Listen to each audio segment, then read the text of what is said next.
$22 million सिर्फ इसलिए खर्च किए गए हैं कि ज़ोरानी हार जाए। ज़ोरानी अपनी जीत के बाद जब बोलता है तो कहता है I am an unapologetic person, मैं कोई नादिमाना शख्सियत नहीं हूं, मुझे नदामत नहीं है ना अपने मुसलमान होने पे, ना अपने सोशलिस्ट होने पे, ना अपने डेमोक्रेट होने पे। यहां राहुल गांधी खुद तन्हा एज ए फर्द वाहिद नादिम हो या ना हो, उनकी पार्टी तो नादिम रहती है।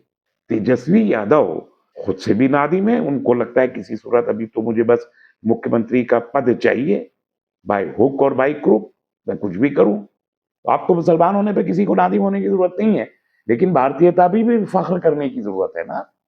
आप मेन स्ट्रीम में जब आप जा ही नहीं रहे, तो इस नुक्ता नजर से जब आप सियासत को देखते हैं तो मुझे लगता है कि इस मुल्क में मुस्लिम सियासत नाम की कोई चीज बची ही नहीं है। सेकुलरिज्म के नाम पे कांग्रेस के अंदर आरएसएस की कितनी मजबूत लॉबी हमेशा से रही है, आज भी हावी है। उसने खुल के उनसे कहा 2015 में कि मुसलमानों का नाम लेके सियासत की गई तो हम कभी इख्तियार में नहीं आ सकते। एक एंटनी की रिपोर्ट है 2015 की, उस पर अमल आज भी हो रहा है। राहुल गांधी हो और तेजस्वी, ये लोग ये जुर्रत अभी तक जुटा नहीं पाए। इनको हिंदू बैकलैश के खतरे के से बाहर हमारे so called secular socialist politics बाहर नहीं आ पा रही है 2014 के बाद से। तो ये जो एक खौफजदा सियासत है, सेकुलरिज्म के नाम पर इक्तदार की जो सियासत है, ये उसूलों की सियासत नहीं है, सिर्फ हुसूल इक्तदार की जुगत है।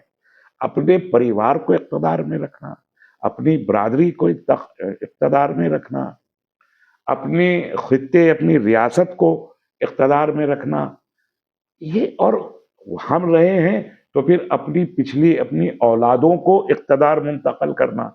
हमारे मुल्क की पूरी सियासत, हमारा जो माइंडसेट है बहैसियत मुसलमान, हमको उस आइडेंटिटी पॉलिटिक्स के फरेब से बाहर आना चाहिए। यहां पर जो सियासत है कुछ मुस्लिम अफराद की सियासत है जो मुख्तलिफ पार्टियों में अपने मफाद के तहत मौजूद है। इससे ज्यादा कोई सियासत मुसलमानों की इस मुल्क में बची नहीं है। वो भी वही कर रहे हैं, उससे उससे अलग कहाँ है भाई? उनके भी तो परिवारवाद की पार्टियां हैं, तो वो उनकी अपनी पर्सनल पॉलिटिक्स है।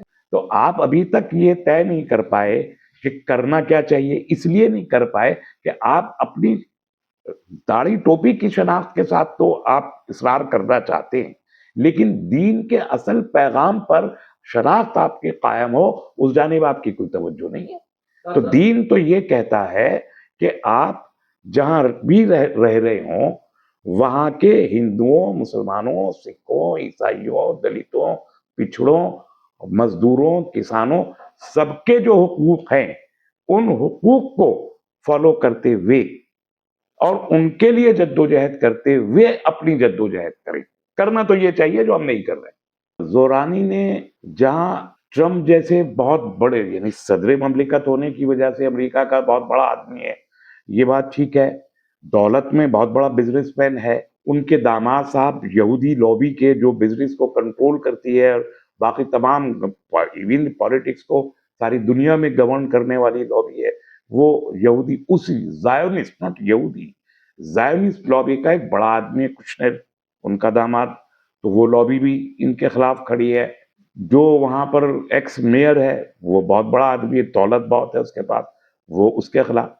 खुद डेमोक्रेटिक पार्टी का स्टेट प्रेसिडेंट जो न्यूयॉर्क प्रोविंस का प्रेसिडेंट है वो भी इनके मुखालिफ है और इस पूरे कैंपेन में रहा है। और इस तरीके से डेमोक्रेटिक पार्टी की खासी लीडरशिप के मुकाबिल उम्मीदवार तो रह गई, जो लीडरशिप खुद इनकी पार्टी की लीडरशिप है वो भी उसूल पे इनके खिलाफ खड़े थे और उन सबसे लड़के ये जीत के कितना 56% के करीब वोट इन्होंने ले लिया।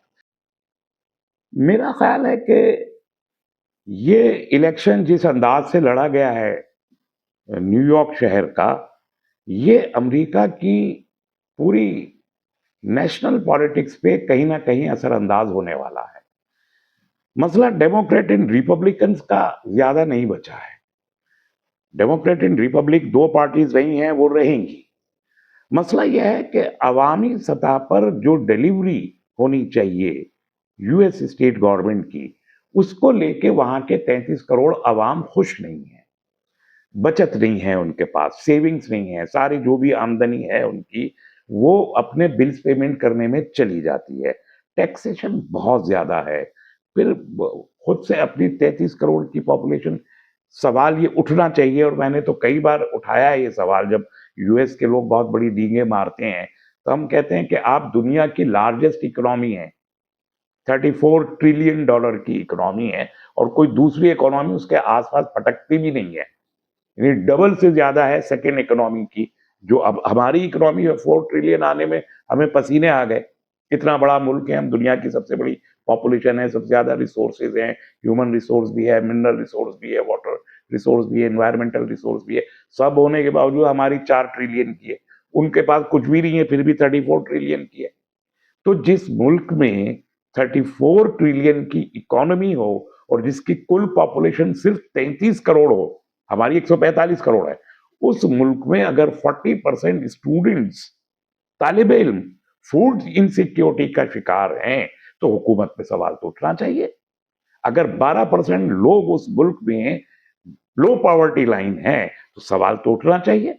अगर उनके लेबर को उनकी लेबर कॉस्ट पूरी नहीं मिल रही, सवाल तो उठना चाहिए। और आप इन सवालों को कब तक दबा के रख सकते हैं? ये वो सवालात हैं जो अब और ज्यादा जोर से मुंह उठा के उठेंगे।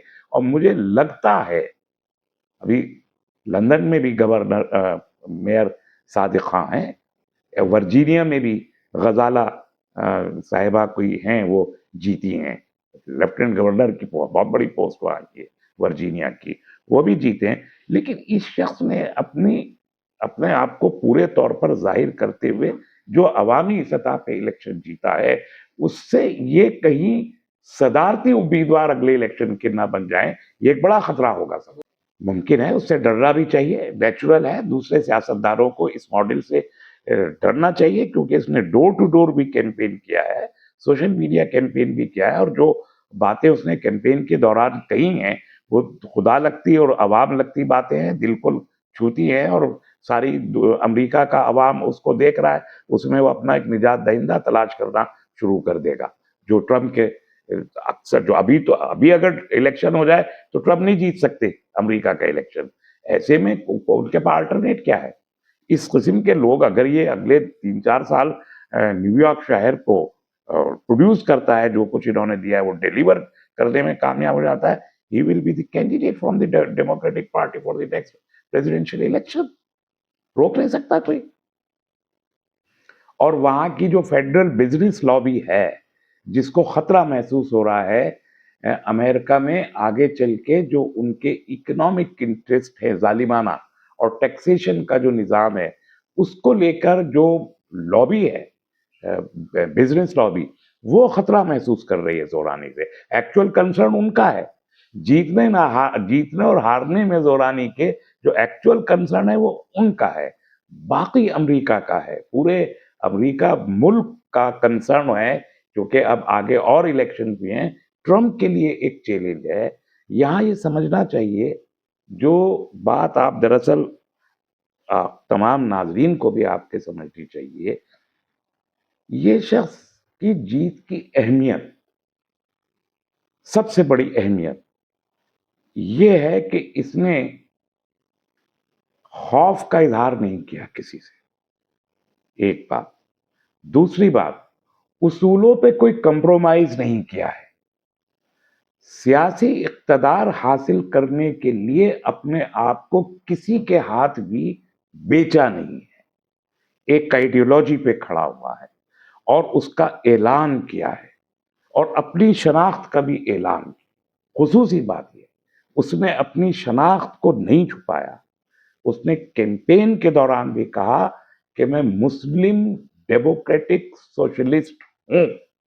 ये बड़ी बात है। हमारे मुल्क में जो लोग सियासतदान हैं, खुसूसन हमारी कम्युनिटी से, उनको तो टीका लगाने में मजा आता है कि हम बताएं कि हम तो गंगा देवी और जमुना देवी की मुश्तरका तहजीब के अमीन हैं। तो वो देवी जी का टेका लगा के अपनी शनाख्त को डाइल्यूट करने की कोशिश करते हैं।